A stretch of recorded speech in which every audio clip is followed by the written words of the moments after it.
Well, good afternoon, everybody, and thank you for tuning in to another episode of Whatever on My Mind. Today, we got quite a few things to talk about, including a new segment I like to call You Got School.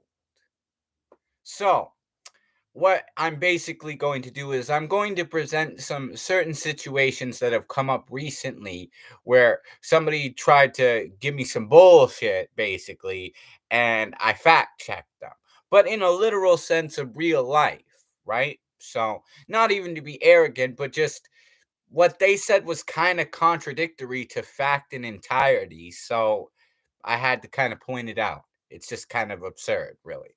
So, the first example of this will be I've seen several women posting about how they can't find good men. Well, here's the thing, you don't know how to recognize good men half the time. That's the problem with a lot of these women. Because here I am, I could be a perfect gentleman, be very kind, loving, supportive, nothing but nice to them, making them songs, all kinds of, things like that.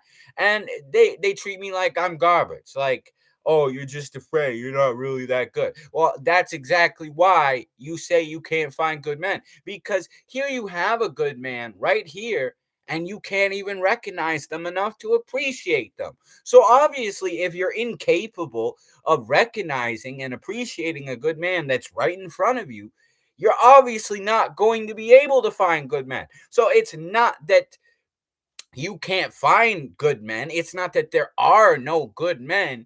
Ladies don't know how to find good men isn't the problem. The problem is they don't know how to recognize or appreciate a good man when they're there.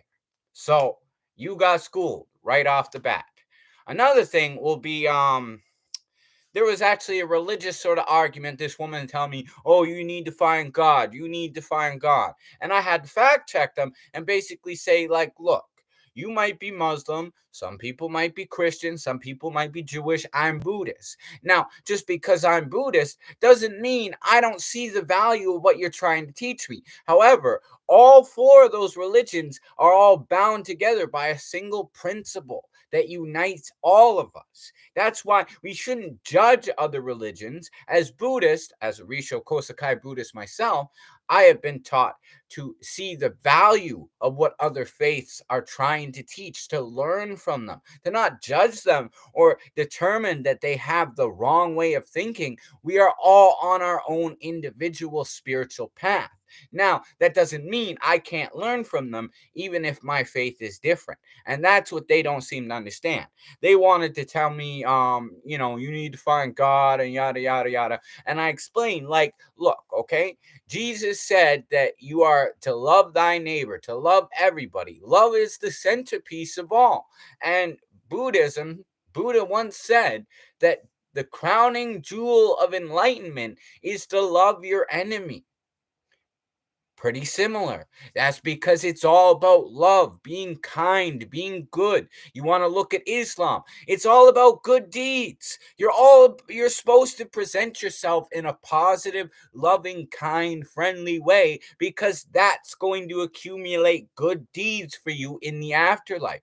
Judaism is about honoring the Father, embodying the spirit of Abba, and by following Yahweh and being good, being kind, being loving to your fellow man, you are honoring that spirit. Now, they wanted to contradict me and say, oh, I'm Muslim, I'm not Christian. But before that, I said all the Abrahamic faiths. Now, to fact check them, Abrahamic faiths means Islam, Judaism, and Christianity. They all root from Abraham. They do, because without Judaism, you would never have Christianity. And also, without Abraham, you wouldn't have Islam, because Muhammad and the doctrines of Islam all roots back to his ancestor, Ishmael, the firstborn son of Abraham. So when I'm saying they all have common ground, and you want to sit there and say, oh, I'm not Christian, that doesn't apply to me. No, it does. It all roots from Abrahamic text. And what was Abraham doing?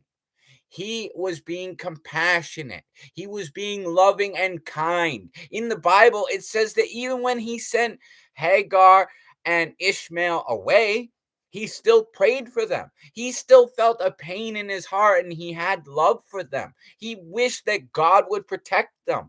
And sure enough, when Hagar in the desert with Ishmael called out for God's help, God answered out of love and respect for Abraham, because Abraham was showing compassion. He was showing love.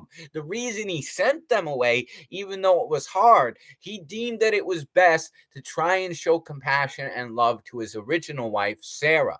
So if you really look back on it, Islam and Judaism both are about being compassionate, about being loving, about being kind, which later develops into Jesus and Christianity. So it's all Abrahamic based. But what was Abraham's principles that made him such a great man?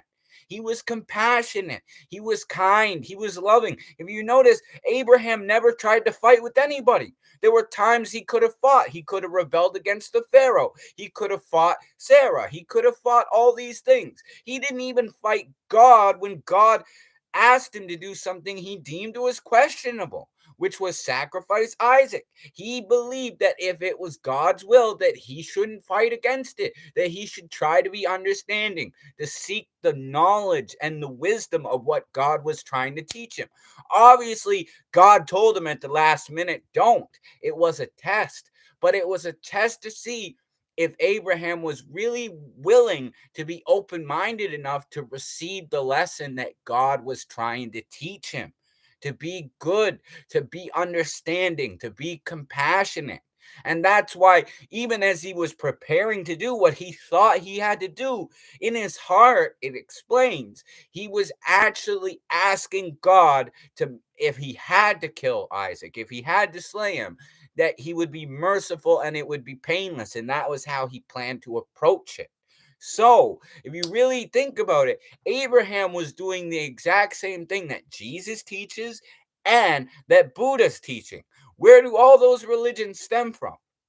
Abraham. Muslims acknowledge Jesus as the Christ and Word of God who lived a sinless life. Tell her that. That's according to the Quran. Yes, very true. And that's why I was trying to bring up the fact that it all stems back to Abraham as well.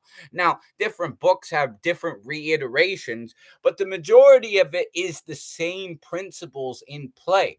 And the thing is, Buddhists are taught from a more wide root sort of expectation of all these things. In fact, there is actually common knowledge that there is a lot of Jesus's life that is not spoken of in the Bible. There are references that suggest in those years from when he was 12 in the temple to before he started preaching in the Holy Lands, Israel and all that, that he actually journeyed around and sought wisdom, enlightenment. He There's references of him being in Japan and being in China and all these things. And the reason I believe that it's not accurately depicted in the Bible is because they don't have the knowledge of it. But those cultures have the knowledge of his presence among them, which shows he was there. He learned things from them. And that's probably why him and Buddhism, you notice Buddha and him have the same sort of philosophical view, almost different ways of phrasing it. But he said to love thy neighbor, to love everybody. The greatest gift of all is love. That is the last commandment he gave to John. Now, what is Buddha saying? The crowning jewel of enlightenment is to love your enemy. If you can really reach the point of spiritual awakening, where even somebody like my stepfather, who's left me with 6 cents and screwed me over, has become an enemy.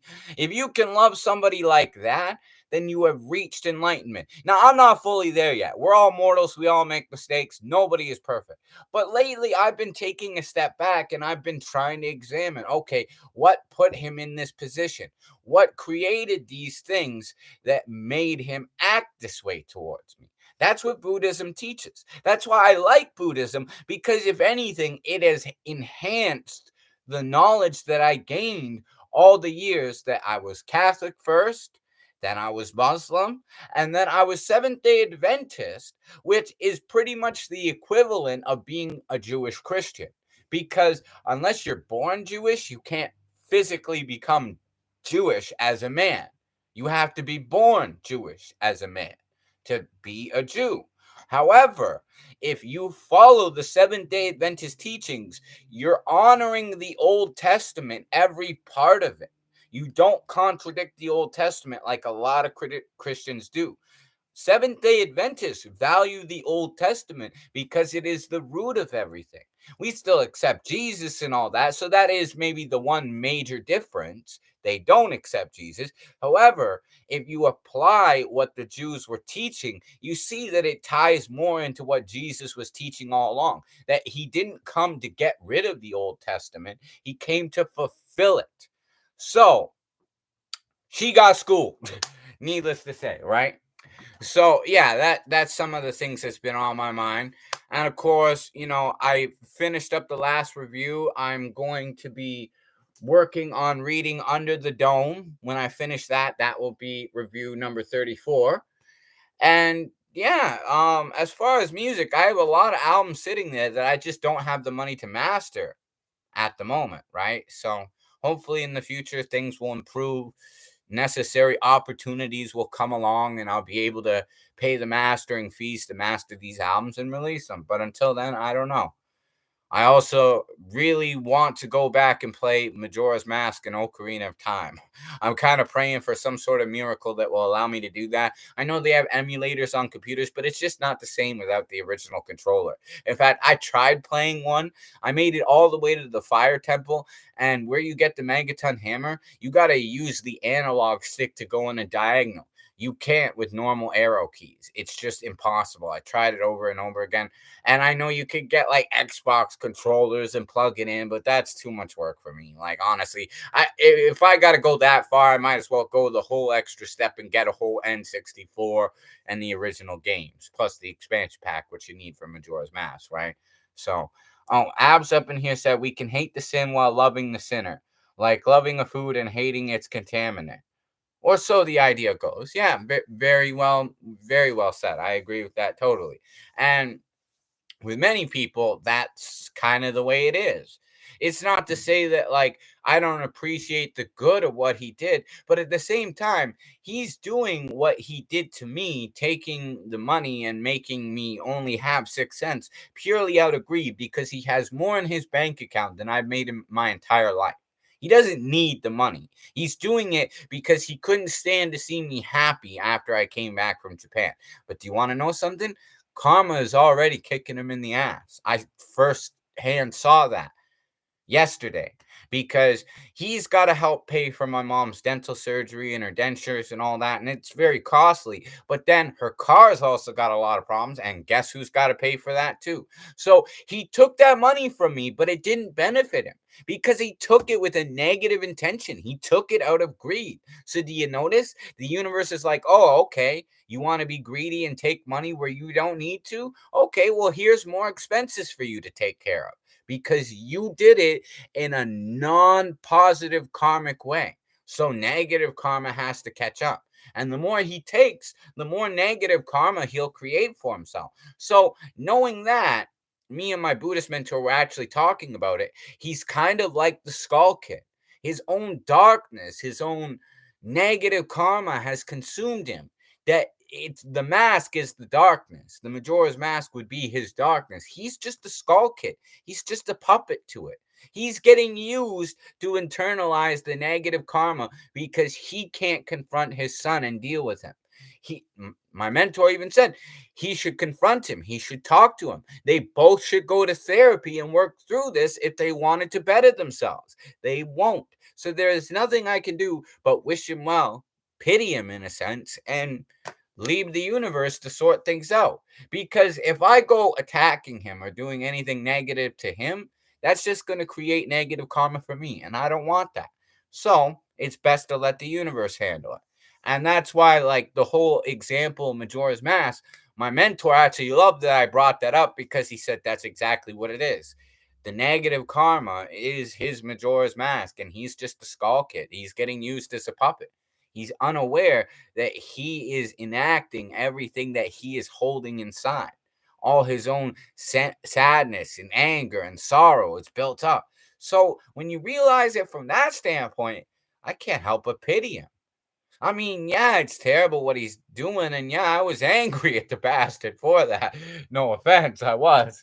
But now that I see it from that perception, that point of view, I have more pity towards him because he doesn't even realize what he's doing. The fact that he's hit with all these expenses right after he greedily takes the money from me, that's no coincidence. We don't believe in coincidences in Buddhism. Everything is interconnected and for a reason. And when you realize that causes and conditions equal outcomes, that's what we're taught, right? It makes perfect sense. He takes that money greedily, doesn't need it, and he's hit with more expenses. He created that negative karma for himself, and he's too foolish to even realize that that's what he's doing. The Majora's Mask is just using him as a puppet, really. And that brings us into another topic. One thing I actually also wanted to talk about was I've been watching videos because I definitely want to get back into those games. But what makes me laugh is how inaccurate some people I watch online pronounce things. Now, try to keep in mind, these games were originally created and developed by Japanese people. They are translated to English. However, for certain names and characters and context, they are using Romaji translations, meaning that the proper way to pronounce a lot of these things is actually katakana style. It's Romaji, meaning, like, I'll give you a couple of examples. Deku, everybody's like Deku. It would be Deku. Zora, Goran. One of the most ones I see everybody butchers is Kukos. Kukos. No, no, no. It's not Kukos. It's Kukous. That's how you'd say it. And another one is Naboru. Naburu. That's what a lot of people say. There's two O's. It isn't Naburu. It's Naboru. And everybody's like Kome and Katake. It's like, no, no, no. Koume Kotake. So you see what I mean? There's a lot of mispronunciation that people they're not sitting there and realizing the origins of where these names came from. They are originally Japanese names. So with names translated, you pronounce it the Romaji way. Like Kokiri. Everybody's like Kokiri, the Kokiri children. No, no, no. Kokiri. Goron. Zora. Hirian. That's how you'd say it. Another perfect example of this too is what was that other example? I completely forgot what my other example was going to be. But my whole point of what I'm saying is you have to remember the origins of where these names came from. Oh, Kakariko. No, no, not cat. Kakariko. Think about it. Makes sense, right? When you actually pronounce them and Saria, Saria, no, Saria. And that's what I'm saying. There's so many misunderstandings or mispronunciations because they're not trying to pronounce it the way it should be pronounced based on the fact that it is originally translated from Japanese names. Another funny thing I actually learned is so many people refer to the sea snakes in Majora's Mask as eels. They're not eels. In fact, I actually was curious. I'm like, what did the actual original developers call these things? And I didn't realize this originally. In English, they're called deep pythons. In original Japanese, deepu python, which is deep python. So the thing is, when they call it the sea snake's lair, English translation, that's actually accurate because pythons are snakes, not eels. If they were eels, then the Japanese translation would be unagi. They're not. They are modeled after the design of eels. Don't get me wrong. I did look that up. They are modeled after the design. And that was kind of because they borrowed sort of the same concept for one of the worlds in Mario 64, the underwater world with the sunken ship. There is an eel. That is an eel. It does specify in the game to get the star at the back of the eel's tail. That is an eel, 100%. However, the sea snakes are deep pythons. Python is a snake, not an eel. There's a difference. There's sea serpents, sea snakes, pythons. So, and in fact, if you actually look up the information about that place in Majora's Mask in the Great Bay Temple, it lists the sea snake's lair as it's called only in English versions too, because in Japanese they just consider it an extension of Pinnacle Rock, which is the starting point from where you get to it. And it makes sense that in Japanese they all considered it all part of the same area, because you notice the sea snake's lair is surrounded by a circle of pointed rocks, meaning that those two rocks at the beginning are the entrance to that area, but it's all Pinnacle Rock. It only makes the distinction of that being the sea snake's lair in the English version. And the reason they did that and they called it the sea snake's lair is because the monsters are called deep python. Interesting food for thought. I noticed nobody really likes to talk about that place. That place actually horrified me as a kid trying to beat it. In fact, that's actually what my Buddhist mentor was talking to me about the game, is playing it would be good sort of therapy for me. It's sort of unfinished business that I never got to accomplish as a kid because I never got to beat the game fully. But that's why I've been studying that if ever I get the chance to go back and play it again, I'll 100% that motherfucker. Don't worry. I've learned all the tricks. I've studied speed runs, regular play, just to learn how to do everything. Although it's all intellectual and conceptual knowledge at this point, when I actually apply it into practice, I'm slowly memorizing every little part of the layout of the game's design in order to do it. In fact, what I actually thought was amazing is that if you really crunch down on time, you can beat the game. All speed runners, the most they could do it is about 6 hours, sometimes a little less. The record is actually 5 hours, 55 minutes, and something seconds. But here's the thing, you have to do everything within 4 cycles. If you include the main Deku cycle, which is kind of like a tutorial cycle to get you used to the game. However, you can't skip it. You can't avoid it. It is necessary to play. So by that standard, calling it one cycle, okay, cycle one.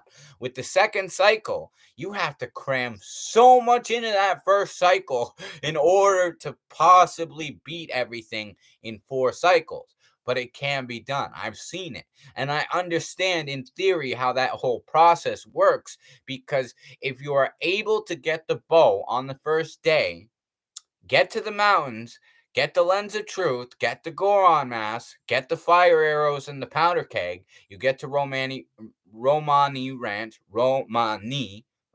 right? Using the katakana pronunciation again.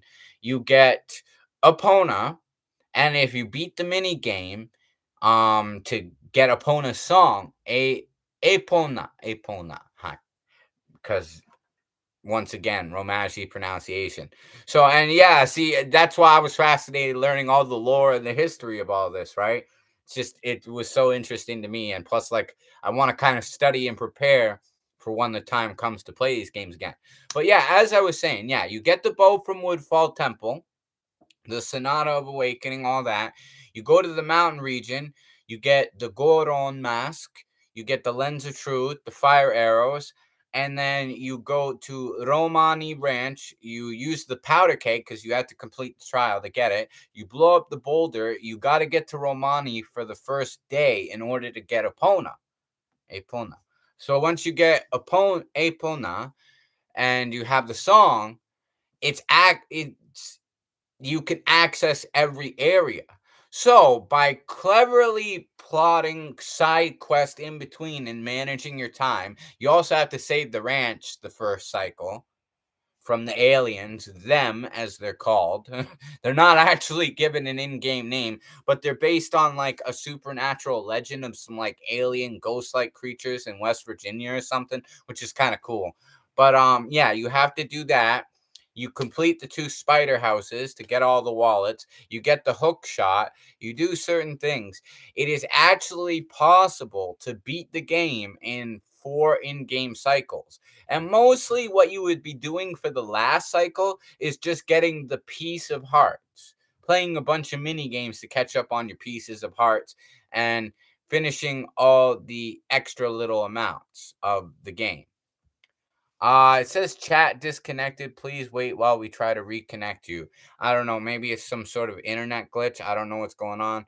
I'm gonna try closing some of my browsers and see if that makes a difference. Oh, okay, yeah. It said successfully connected. So yeah, it must have been too many things in my browser running, but I closed them.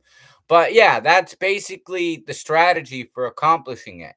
As long as you accomplish those three main things, though, you get the bow, you get all the necessary items from the mountain area, and then you get a Pona, and you beat the aliens, and you do all that. You can accomplish over, I would even say over 60% of what the game needs in that second cycle. And then you would probably accomplish about, we'll say 25% the third cycle. And then the last other bit of the cycle, the last cycle would really be the last 15% or so. So that's how it works. But it's just amazing to think, like, I'll put it this way. I probably went through close to 100 cycles. I'm not even kidding. Like I would play certain things, get an item, then probably just restart to the dawn of the first day with the Song of Time. It's like it was unnecessary though if you plot your course accurately. Now, mind you, you do have to take some things that are like RNG into consideration, like with the chess games and random pop-ups like the Goron race and all that Goron race. All those things can play a factor and make it take longer. However, that's why I say the second cycle is so crucial, because if you can manage your time effectively and accomplish maybe even as much as 65% in that second cycle, then the rest will just come along naturally because you're pretty much just doing cleanup to complete everything else for the rest of the game. Which that's why I say learning that, like the speedrunner I was watching, he had like a 6 hour video, and I watched it and I was like, could you really beat the entire game in 6 hours? I mean, the thing is, he wasn't using glitches or cheats either. He was using like what you would call bomb boost at certain points, making it easier by like jumping in midair and blowing himself up to reach higher ledges, so it would be quicker and take less time. Like he was really cutting down his time, but the way he broke down his schedule and timed everything, it was actually possible to accomplish it in about 6 hours. And I saw it and I was just kind of amazed. Now, me personally, I probably would play an extra cycle because I want to get the bonus hug from Kuremiya that you can only get if you complete the ranch escort mission twice. But if you do, the second time, if you've already got Romani Mask, you actually get a hug from her, which is sort of like fan service for Zelda fans. But I thought it was so cool, and I was like, okay, I never even knew that could happen. So I'm like, okay, I might even add an extra cycle if ever I get to play this game again, just to experience the hug.